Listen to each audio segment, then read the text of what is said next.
Salawat dan salam kita haturkan kepada junjungan kita Nabi besar Muhammad sallallahu alaihi wasallam.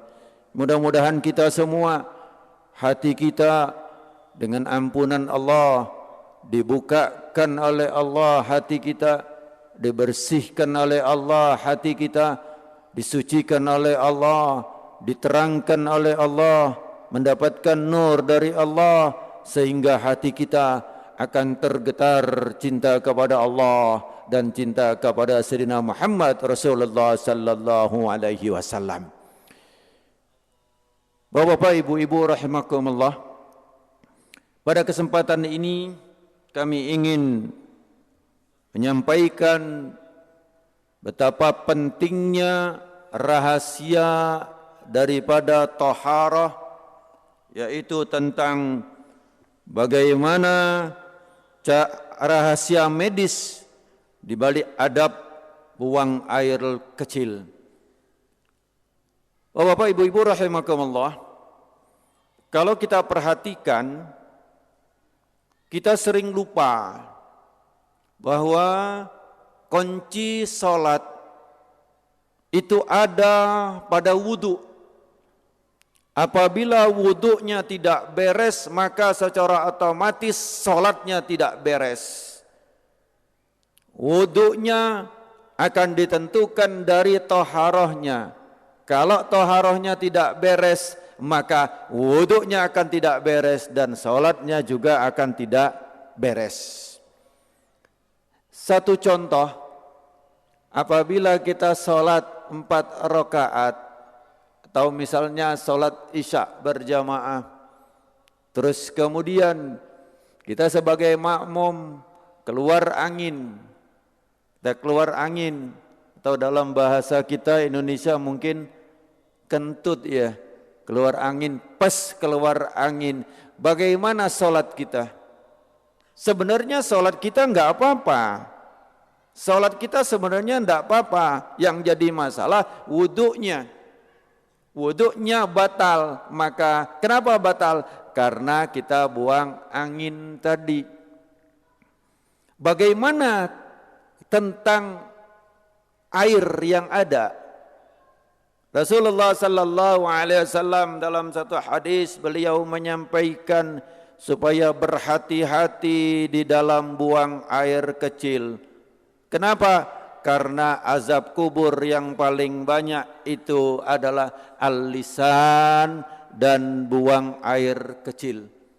Jadi al-lisan dan buang air kecil. Artinya apa? Banyak yang ghibah, banyak yang mengumpat, banyak yang adu domba. Ini adalah azab kubur yang paling banyak. Dan juga tidak telitinya, tidak hati-hatinya di dalam buang air kecil. Bagaimana medis berbicara tentang buang air kecil ini? Kita perlu tahu bahwa air kecil itu atau urin dalam bahasa sehari-hari kita, atau air kencing atau urin, itu merupakan satu najis yang harus dihilangkan atau dibersihkan. Yaitu satu najis yang harus dibersihkan. Bagaimana cara kita untuk supaya kencing itu benar? Supaya kencing itu tuntas, supaya kencing itu bersih daripada hadas. Bapak-bapak, ibu-ibu, serta para pendengar yang ada di rumah, serta yang mengikuti streaming di YouTube, bahkan ini bisa disaksikan oleh seluruh dunia, bahwa seseorang yang taharah sering sekali keliru. Kenapa keliru? Karena ngambil gampangnya, ngambil mudahnya, yaitu kencing berdiri. Bapak-bapak sering kencing berdiri, tapi ibu-ibu kencingnya jongkok. Nah, pada kesempatan ini saya ingin menyampaikan bagaimana cara kencing yang benar, kemudian hubungannya dengan kesehatan. Saya ambil contoh. Di dalam dunia kedokteran banyak orang yang terkena kencing batu. Banyak orang yang terkena kencing batu. Kenapa? Ternyata yang kencing batu adalah orang laki-laki. Yang perempuan 0, sekian persen, gak sampai 1%. Tapi kita lihat yang paling banyak adalah orang laki-laki. Kenapa? Pertanyaan, apakah minumnya beda? Antara laki-laki dengan perempuan? Beda Pak? Sama minumnya. Makannya? Sama makannya. Tapi kenapa berbeda terjadi kencing batu untuk yang laki-laki? Kita perlu tahu bahwa di dalam tubuh kita ini ada jantung, ada paru-paru, itu di rongga dada, terus kemudian di rongga perut itu mulai ada lambung, kemudian ada usus, ada ginjal. Ginjal ada 2, sebelah kanan dan sebelah kiri. Ginjal ini adalah tempat menyaring darah, kemudian yang kotor itu akan dikeluarkan menjadi urin. Jadi dengan bertahap terus disaring. Karena kita sering mendengar Pak, ada yang namanya ginjal, gagal ginjal atau bocor ginjal. Itu saringannya sudah bocor. Nah, di dalam ginjal itu ada 2, kanan dan kiri. Yang sebelah kanan lebih rendah sedikit dibandingkan dengan sebelah kiri. Jadi enggak sama. Jadi ada 2, sebelah kanan dan sebelah kiri. Karena pentingnya ginjal ini, maka Allah siapkan 2. Kalau satu hilang, satu didonorkan, atau satu yang tidak berfungsi, maka yang satu mampu untuk mengcover, mampu untuk mengimbangi, atau mampu untuk menjalankan tugas yang satu ini tadi bisa sampai 100%. Subhanallah. Di sini kita mengucapkan Maha Suci Allah. Bismillahirrahmanirrahim. Laqad khalaqnal insana fi ahsani taqwim. Sesungguhnya Allah ciptakan manusia itu sebaik-baik makhluk. Salah satunya Allah ciptakan ginjal manusia. Kemudian ginjal secara singkat ada 2, sebelah kanan dan sebelah kiri. Yang sebelah kanan agak rendah sedikit karena dia tertekan oleh liver, atau kalau dalam bahasa Indonesianya hati, kalau dalam bahasa Latinnya itu disebut liver. Itu ada di sebelah kanan. Hati itu ada 4, tapi saya tidak akan bicara itu. Hati itu ada 4, sebelah kanan, sebelah kiri, dan di tengah masih ada 2. Jadi ada 4 liver itu. Yang kanan ini lebih besar. Yang kanan lebih besar, kemudian dia menekan sedikit, jadi ginjalnya agak ke bawah. Setelah ginjal, kemudian ada saluran kecil, lebih kecil dari ini sedikit, dari kayak kabel mungkin. Seperti ini, sebelah kanan dan sebelah kiri. Jadi di sebelah kanan dan sebelah kiri, ini bermuara atau langsung masuk ke kantong kencing, atau dalam bahasa kedokteran disebut vesika urinaria. Vesika urinaria atau bladder atau kantong kencing. Kantong kencing ini mari kita bertafakur sebentar. Kenapa? Karena dari kantong kencing ini masuk kanan kiri, kemudian ini kantong kencing, terus kemudian dari kantong kencing ini keluarlah saluran yang sering kita pakai itu untuk buang air kecil, yang disebut uretra. Kalau yang tadi 2 tadi ureter, kemudian ini adalah uretra. Bapak-bapak rahimakumullah, pernahkah kita bertafakur tentang klep? Klep daripada sehingga kita bisa menahan kencing. Beberapa hari yang lalu, persis 1 bulan yang lalu, ada pasien saya itu umurnya 8 tahun, hampir 9 tahun. itu setiap hari tidak kurang daripada 4 pempes dia harus pakai. Kenapa? Karena ini bocor terus. Klepnya mengalami gangguan. Pernahkah terfikir di manakah remote-nya? Di manakah saklarnya? Di manakah stop kontak daripada klep ini tadi? Subhanallah. Di sini Allah Subhanahu wa taala mengajarkan kepada kita untuk berfikir, wa fi anfusikum afala tubsirun.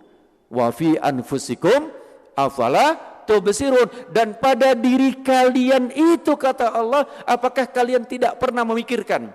Salah satunya adalah klep. Bapak-bapak rahimakumullah, di saat seseorang buang air kecil, bagaimana cara buang air kecil yang benar? Mungkin saya bisa berdiri biar lebih enak.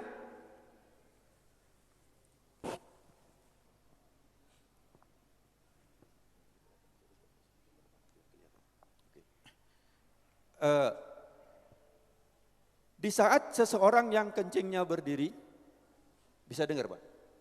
Kurang dengar? Oke. Di saat kencing berdiri, maka posisi kantong kencing ini, di sini ada udel ya, bahasa Jawa udel, bahasa Indonesianya pusat ya. Iya, biasa tinggal di Jawa ya. Pusat. Nah, di bawahnya pusat ini, di sini ada kantong kencing. Ada kantong kencing. Komposisi daripada kantong kencing ini hanya dia tempat wadah. Kemudian wadah ini tidak mulus rata, tetapi dia kayak handuk. Ada lipatan-lipatan di dalam kantong kencing. Kapasitasnya untuk kita dewasa lebih kurang sekitar 300 sampai 450 cc. Jadi kira-kira kalau seandainya gelas ini 200 cc berarti lebih kurang 2 kali daripada ini kapasitas, tetapi kapasitas itu masih sangat individu.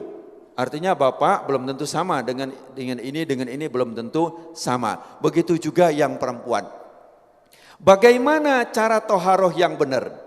Kebanyakan orang kencingnya berdiri. Bahkan baik itu di terminal, baik itu saya pernah keliling ke Samarinda, kemudian ke mana, ke Palembang, ke Bandung, ke Jakarta, ke Bali, saya keliling. Ternyata semua bandara itu tempat buang air kecilnya dibuat begini. Benar Pak ya? Berdiri kan? Nah, kalau seseorang yang kencing berdiri, bisa saya pastikan dan saya sudah uji coba, ternyata masih ada sisa. Di saat seseorang buang air kecil dia berdiri, maka posisi klep seperti ini. Ini, ya toh? Seperti ini. Panjang, ngapunten di dalam masjid, tapi karena ini kedokteran harus saya sampaikan. Untuk perempuan kantong kencing, terus kemudian ada namanya uretra, saluran yang keluar, itu panjangnya 1 sampai 3 cm untuk yang perempuan. Jadi sangat pendek. Tetapi kalau untuk yang laki antara 5 sampai 7 cm. Jadi panjangnya uretra, kalau dalam bahasa kedokteran disebut penis, atau bahasa Indonesia itu yang dinamakan burung, ya toh, ini panjangnya adalah 5 sampai 7 cm. Nah, dari 5 sampai 7 cm itu klepnya ada di pangkal. Jadi bukan di ujung. Bukan di ujung daripada burung atau penis tadi, yang ini tadi bukan di ujung. Tetapi di pangkal. Jadi di kantong kencing, di pangkalnya itu inilah tempat klep. Pernahkah kita bertafakur tentang klep? Siapa yang membuka dan menutupnya? Hanya Allah Subhanahu wa taala yang memelihara kita. Kalau seandainya dibuka terus Pak, celek, buka terus, gimana kira-kira kita? Ngompol semua Pak. Atau sebaliknya, kalau seandainya nutup enggak buka, gimana kira-kira? Kita enggak karu-karuan Pak. Enggak usah lama-lama, 1 hari saja nutup, enggak karu-karuan. Saya punya pasien itu dari Bulu Lawang, waktu itu belum khitan, ini terjadi femosis, itu penyempitan pada ujung daripada preposium. Preposium itu apa? Bahasa Indonesia, bahasa kita, mungkin Indonesia sudah sebagian kenal, namanya kulup. Yang di depan, yang harus dipotong, kulup ya. Kalau bahasa Jambi itu juga kulup, bahasa Palembang juga kulup, mungkin bahasa Jawa insya Allah juga kulup ya. Mudah-mudahan kalau di luar negeri itu disebutkan preposium. Nah ini dia menyempit ujungnya, jam 3 sore itu dia tidak bisa buang air kecil, jam 3 sore kemudian kemana-mana untuk mengeluarkan urin. Dia 1 malam tidak bisa tidur sama sekali. 1 malam, kenapa? Ya bayangkan aja nggak bisa, bagaimana kita kalau nggak bisa kencing. Terus kemudian besok paginya baru dibuka atau dikhitan. Tadi pagi saya pun mengkhitan itu seorang anak yang juga menyempit. Ini. Nah, saya akan alihkan sedikit tentang toharoh. Apabila seseorang tidak dikhitan, maka di saat dia buang air kecil, di samping yang ada di dalam sini yang 5-7 cm, dia pun juga ada di lipatan-lipatan kulup tadi, kulit yang ada di depan. Nah, disinilah Islam mengajarkan bahwa untuk khitan itu sangat mutlak. Kenapa? Karena apabila tidak dikhitan ini sudah bisa dipastikan dia akan ada sisa urin. Bapak, ibu-ibu rahimakumullah, di saat ini dipotong, dibersihkan, kemarin saya ketemu 1 orang, maaf mungkin beliau salah pengertian di dalam mengertikan, dikatakan orang yang dikhitan itu adalah untuk membersihkan najis. Betul, tetapi itu hanya sesaat. Tetapi yang lebih utama adalah untuk membersihkan, menuntaskan daripada sisa urin ini. Memang betul, apabila dibuka, banyak yang khitan, yang melakukan khitan, itu kadang-kadang separuh. Kenapa? Yang dicari pengen cepat sembuh. Bukan yang benar, yang sesuai dengan syariat Islam. Kenapa? Itu harus dibuka total. Di situ ada smegma. Smegma itu adalah satu lemak yang ada, kemudian inilah yang salah satu penyebab daripada kanker rahim. Jadi kepada istrinya nanti itu akan ada kanker rahim. Dan ini tidak bisa dibersihkan apabila dia berada di lekuan. Ada berada di dalam lekuan atau dalam bahasa kedokteran disebut corona.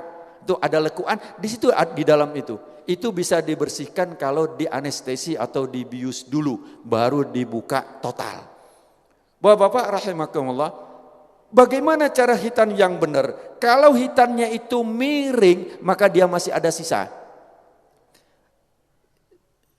Waktu sangat singkat ini, seharusnya cukup panjang, tetapi ini saya persingkat. Bagaimana cara toharoh yang benar? Cara toharoh pertama, cara kencing yang benar adalah hendaklah jongkok. Siapa yang mengajarkan kencing berdiri? Itu adalah ibu-ibu. Kenapa? Kalau anak kecil, waktu kita masih kecil ya, kalau anak perempuan disuruh jongkok. Tapi kalau anak laki, dipegang ketiaknya, atau bahasa Jawanya keleke, pegang, benar kan Pak?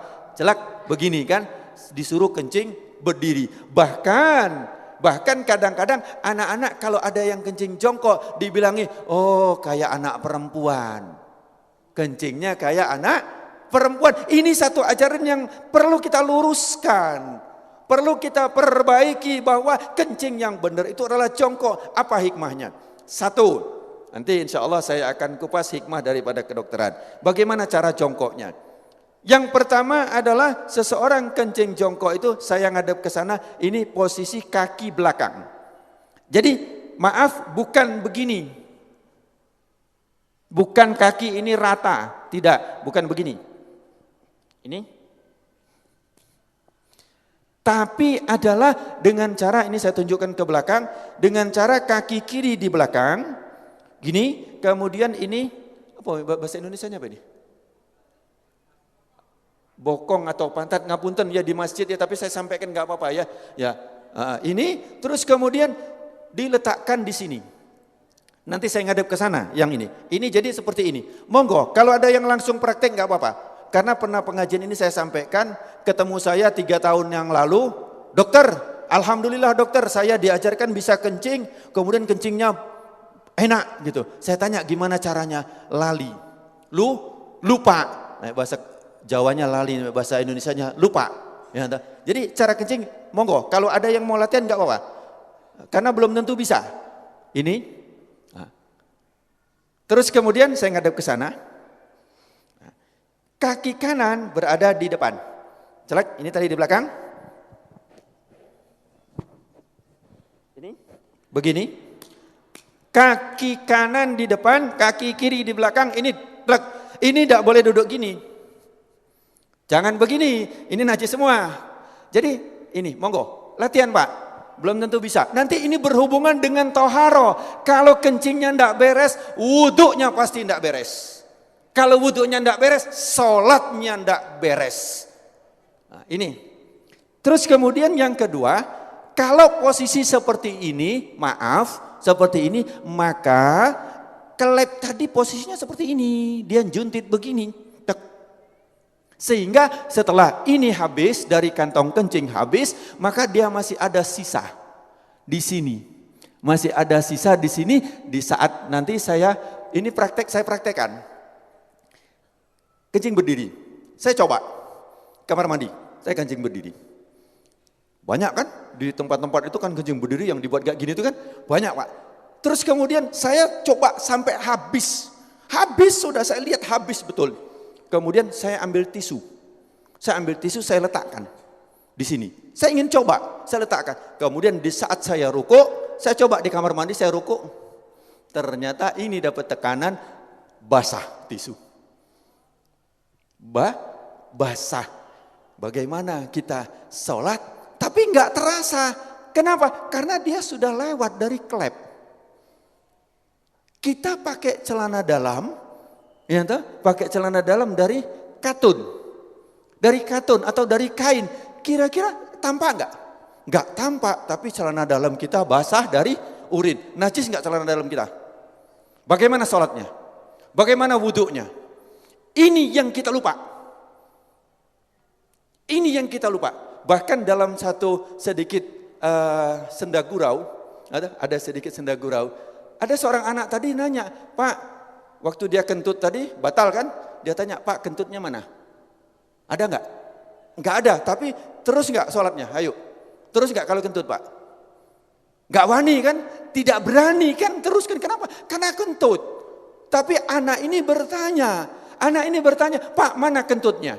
Maka dia katakan, kentutnya itu enggak ada. Kita coba pakai kantong plastik. Jadi jangan pakai celana dalam dari katun, tapi pakai celana dalam dari plastik. Apa yang terjadi? Anak tadi bertanya, Pak kentutnya mana? Ada enggak? Enggak ada. Tapi kalau ada sisa urin, Pak urinnya ada enggak? Ada. Ini yang kita lupa bahwa cara buang air kecil, walaupun 2-3 tetes masih ada sisa ini, maka itu dia akan batal wudhunya dan batal sholatnya. Itu tanpa kita rasakan karena dia sudah lewat melalui klep. Kemudian pernah juga saya coba sujud. Saya rukuk begini, enggak keluar. Saya kasih tisu kembali. Kemudian saya coba untuk sujud. Saya begini, ini kan ada tekanan. Celak begini.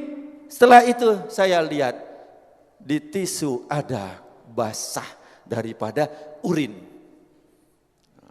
Bapak-bapak rahimakumullah, setelah kita seperti ini, kalau kita kencing berdiri seperti ini, maka kemungkinannya lurus atau begini. Benar nggak Pak? Maju begini. Tetapi nggak mungkin kencing berdiri itu begini. Nggak mungkin kan? Pasti begini atau begini. Dan yang kedua, adabnya adalah dia di tempat yang terbuka. Ini dilarang. Jongkok yang pertama, monggo, begini. Ya. Terus kemudian yang kedua adalah posisi kantong kencing seperti ini. Kalau kencing berdiri seperti ini, mungkin bisa dilihat airnya. Ini bapak-bapak yang di belakang, monggo silahkan maju ke depan Pak. Kalau di belakang nggak kelihatan, nggak ada masalah. Yang penting maju aja. Kenapa? Karena betapa pentingnya buang air kecil. Kalau nggak ngerti, nggak paham, wuduknya nggak beres. Sholatnya apalagi nggak beres. Monggo, kalau ada yang mau ke depan, ini saya kasih tahu. Ini kantong kencing lurus, kalau berdiri seperti ini. Tetapi kalau dia jongkok maka dia akan seperti ini. Kelihatan? Kelihatan Pak? Yang di belakang? Oh, enggak kelihatan, yang di depan aja. Monggo. Ini dia akan celak naik seperti ini. Sehingga apa? Di saat kita jongkok maka dia akan tertekuk. Dia akan menekuk. Apabila seseorang sudah kencing lurus, kencing berdiri,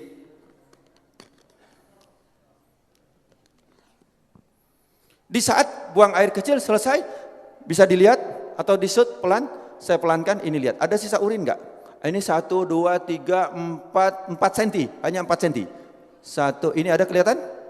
Kelihatan urin? Kelihatan urin? Begitu juga, ini saya ulangi sekali lagi. Ini lebih kurang sekitar 1, 2, 3,5 cm. Ya toh? Ini masih ada keluar pelan. Tuh 2, 3, 4, 5, 6, 7, 8. 8 tetes akan meresap di celana dalam kita.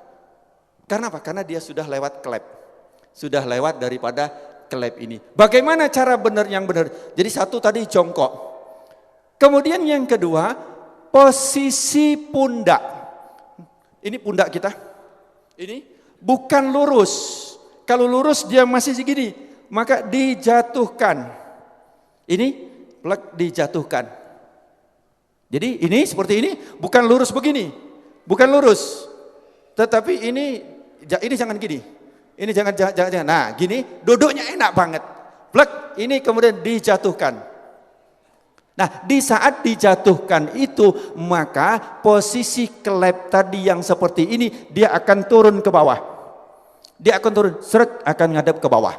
Sehingga dia akan keluar habis, seret akan habis ini. Yang kedua adalah seperti ini. Ini enak banget. Setelah selesai habis kencing, habis, terus kemudian kadang-kadang masih tersisa. Itu boleh digoyang. Enggak perlu berdiri, boleh digoyang. Enak digoyang. Karena posisi seperti ini tadi, apabila kita goyang, dia berubah. Berubah, dia akan keluar lagi. Jadi cukup ini saja. Celek, plek, langsung dia keluar. 2-3 kali gak apa-apa. Insya Allah dia akan habis. Nah, setelah selesai itu, habis. Ya, nah, manfaat kencing jongkok. 1, ya, tadi tidak kena kencing batu. Kenapa? Karena yang dikeluarkan dari 200 atau 300 cc apabila kencing berdiri dia masih ada sisa. Lebih kurang sekitar 30 sampai 50 cc. Sehingga apabila masuk lagi urin yang dari ginjal ke ureter, masuk lagi secara otomatis tidak 300 lagi, 260. Berarti mudah sering ke belakang. Bapak-bapak yang umurnya 50 tahun yang biasa kencing berdiri itu lebih sering ke belakang dibandingkan dengan ibu-ibu. Kenapa? Karena ibu-ibu itu kencingnya jongkok sejak bayi, sejak masih kecil. Kenapa? Didikannya dan adabnya seperti itu. Kemudian ibu-ibu yang kedua adalah tidak kena kencing batu. Jadi yang pertama tadi adalah tidak anyang-anyangan, mudah ke belakang. Yang kedua tidak kencing batu. Subhanallah, Rasulullah ajarkan luar biasa. Yang ketiga, cara hitan yang benar sehingga dia tidak kena daripada kanker rahim. Kemudian apa lagi? Nah, setelah kita jongkok tadi begini, yang kedua adalah di saat urin terakhir jatuh kan kalau pertama kali kan kencang Pak ya, terus sudah agak kosong, dia akan turunnya pelan-pelan. tek, tek, tek, akan turun pelan. Kalau cara hitannya miring, sehingga masih ada sisa di bawah, dia akan masuk ke lipatan itu. Tek. Banyak Pak, saya menemukan untuk revisi daripada hitan ulang. Kemarin saya ada yang dari, saya nggak usah sebutkan daerah mana, ya toh, itu revisi ulang. Ada bahkan di sekolah, 2 bulan ini saya sudah merevisi, ada 2 yang saya revisi. Kenapa? Hitannya nggak bener, ini berada di, ini masih ada lipatan, plek masuknya urin. Bahkan anaknya dokter dari Samarinda, waktu itu setelah tahu pengajian saya, dia tahu, akhirnya dibawa untuk saya revisi ulang. Anaknya seorang dokter spesialis penyakit dalam dari Samarinda. Ini, dia masuk ke bawah ini, plek. Kenapa? Karena ini najis di sini nanti. Tidak memancar urin tadi, tapi dia masuk ke sini. Bapak-bapak, ibu-ibu rahimakumullah, setelah kita jongkok tadi, pada posisi seperti ini tadi, terus kemudian kita harus begini, jatuhkan. Kenapa dijatuhkan? Di saat dijatuhkan itu adalah posisi ini kelep akan menuju ke bawah. Akan berada di basal, ada di bawah. Jadi ini dijatuhkan. Enak. Ya. Nanti coba latihan, kalau tidak paham nanti setelah maghrib saya kasih waktu ada kira-kira 10-15 menit, setelah itu saya berangkat. Oke, ini. Terus kemudian yang kedua, setelah kita buang air kecil, di saat seperti ini, maaf, ini apa ya? Saya agak sungkan ngomongnya.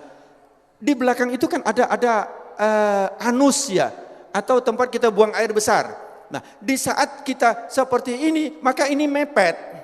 Ini mepet. Tapi kalau kita jongkok, maka itu terbuka. Sehingga keluar gas. Setelah itu di atas dari anus itu kira-kira segini, ya, kira-kira segini, itu tempatnya prostat. Pernah dengar prostat ya?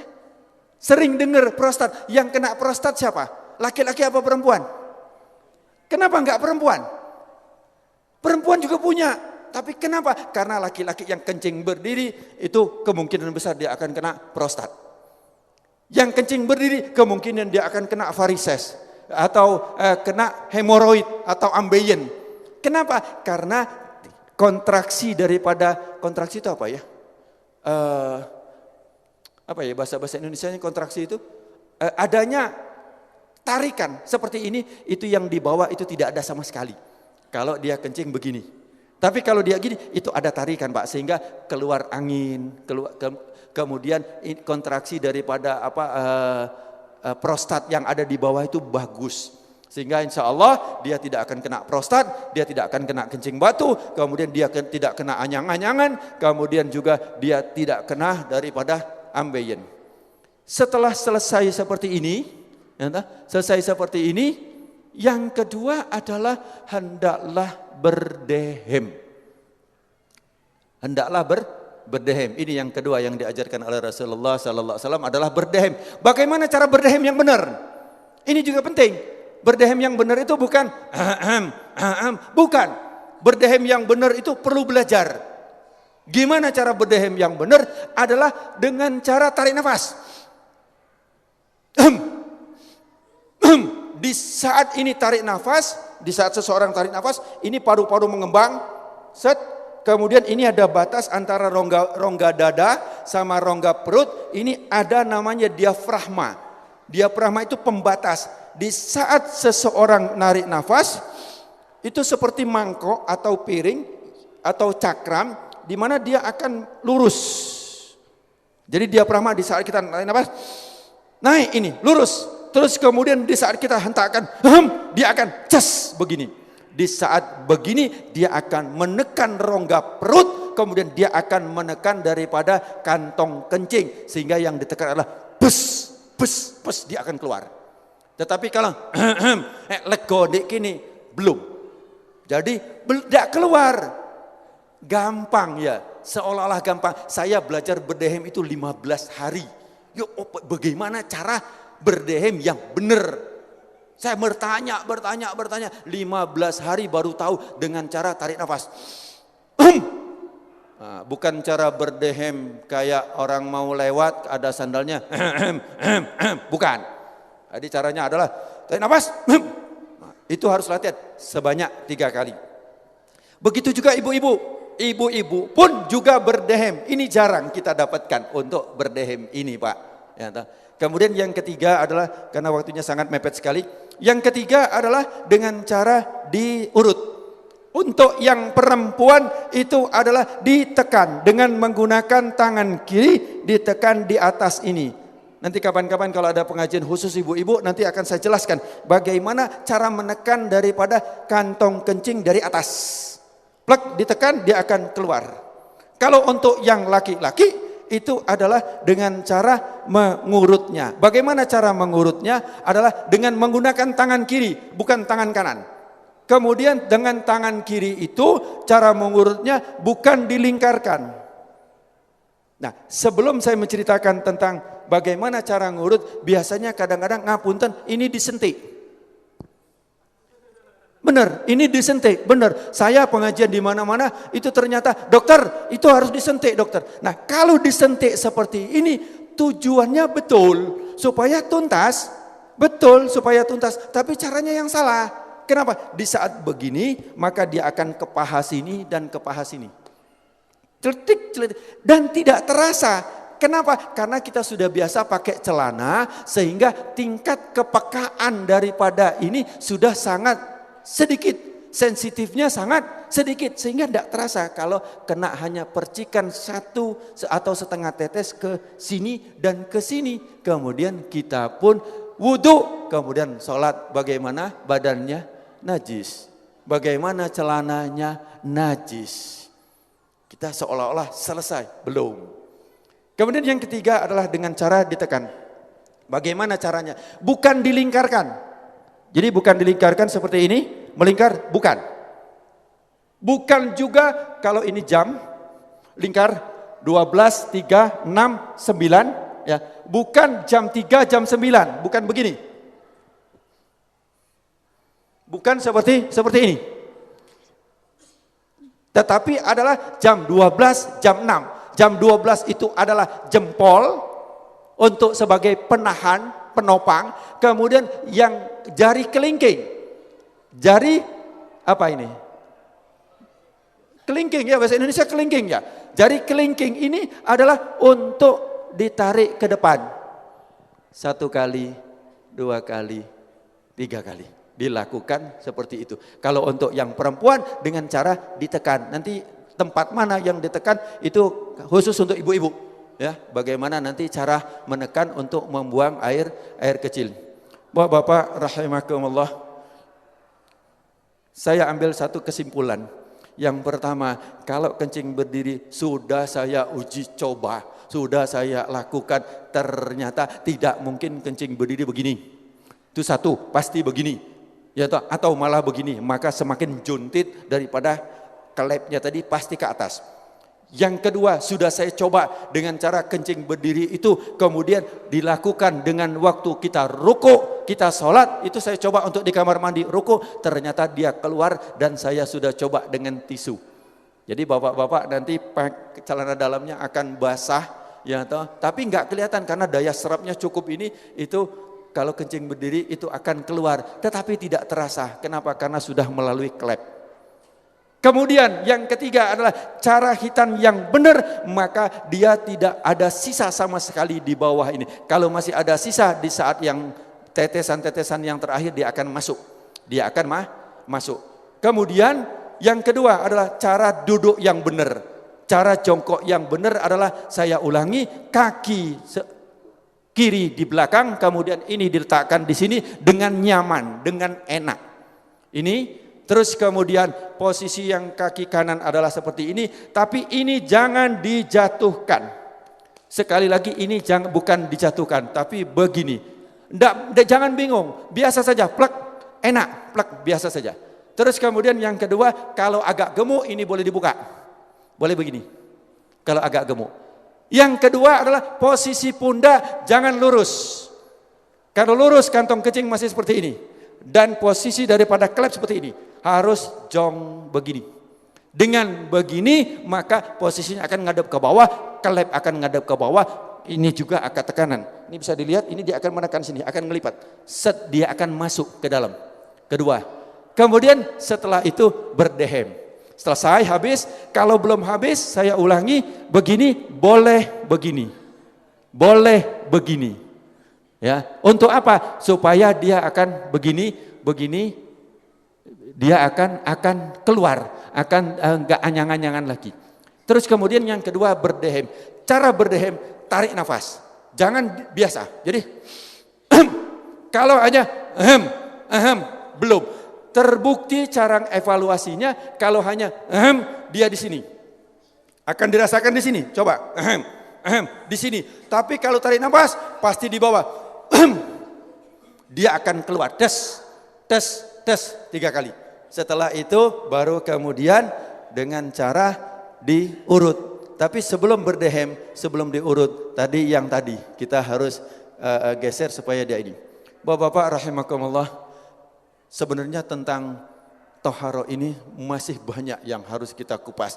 Tapi ini saya himpun sebanyak mungkin. Hati-hatilah kita di dalam bertoharo ini, karena Rasulullah SAW sebagai penutup, Rasulullah pada satu hari itu berjalan, kemudian ada 2 kuburan. Satu kuburan ini kata Rasulullah sedang disiksa. Kenapa? Dia cara toharohnya atau cara kencingnya enggak beres. Tapi ingat bahwa kita dikondisikan supaya menjauh daripada ajaran Rasulullah sallallahu alaihi wasallam. Di sini saya dari medis, saya akan usahakan untuk bagaimana hikmahnya daripada apa yang diajarkan oleh Rasulullah. Bagaimana tidurnya Rasulullah, bagaimana makannya Rasulullah, bagaimana menguapnya Rasulullah, bagaimana wudhunya Rasulullah, bagaimana taharahnya Rasulullah. Itu bisa dikupas habis dengan tujuan kita kembali kepada apa yang diajarkan oleh Rasulullah sallallahu alaihi wasallam. Mudah-mudahan beberapa penyakit akan dihindarkan oleh Allah Subhanahu wa taala. Amin Allahumma amin. Al-Fatihah. A'udzu billahi minasyaitonir rajim. Bismillahirrahmanirrahim. Alhamdulillahirabbil alamin arrahmanir rahim maliki yaumiddin. Iyyaka na'budu wa iyyaka nasta'in ihdinas siratal mustaqim. Siratal ladzina an'amta 'alaihim ghairil maghdubi 'alaihim waladdallin. Amin. أشهد أن لا إله إلا الله أستغفر الله نسألك الجنة ونعوذ بك من النار أشهد أن لا إله إلا الله أستغفر الله نسألك رضاك والجنة ونعوذ بك من شهدك والنار أشهد أن لا إله إلا الله أستغفر الله نسألك الجنة ونعوذ بك من النار اللهم إنك عفو كريم تحب العفو فاعف عنا اللهم إنك عفو كريم تحب العفو فاعف عنا اللهم إنك عفو كريم تحب العفو فاعف عنا يا كريم ربنا تقبل منا إنك أنت السميع وتب علينا إنك أنت التواب الرحيم ربنا اغفر لنا ولوالدينا وارحمهما كما ربيانا صغارا ربنا هب لنا من أزواجنا وذريتنا قرة أعين واجعلنا للمتقين إماما ربنا آتنا في الدنيا حسنة وفي الآخرة حسنة وقنا عذاب النار وأدخلنا الجنة مع الأبرار يا عزيز يا غفار يا رب العالمين سبحان ربك رب العزة عما يصفون وسلام على المرسلين والحمد لله رب العالمين. Al-afu minkum. Assalamualaikum warahmatullahi wabarakatuh. Waalaikumsalam warahmatullahi wabarakatuh. Terima kasih kami sampaikan kepada Habib Dr. Mustafa bin Alwi bin Syihab. Adapun bagi para jamaah yang ingin mempelajari lebih dalam lagi tentang cara adab buang air kecil, bisa di-download di YouTube dengan channel Masjid Agung Jamek Malang. Sekali lagi bisa di-download video rekaman pengajian kuliah jelang berbuka bersama Dr. Mustafa bin Ali bin Syihab di YouTube dengan channel Masjid Agung Jamek Malang. Demikian kurang lebihnya kami mohon maaf. Assalamualaikum warahmatullahi wabarakatuh.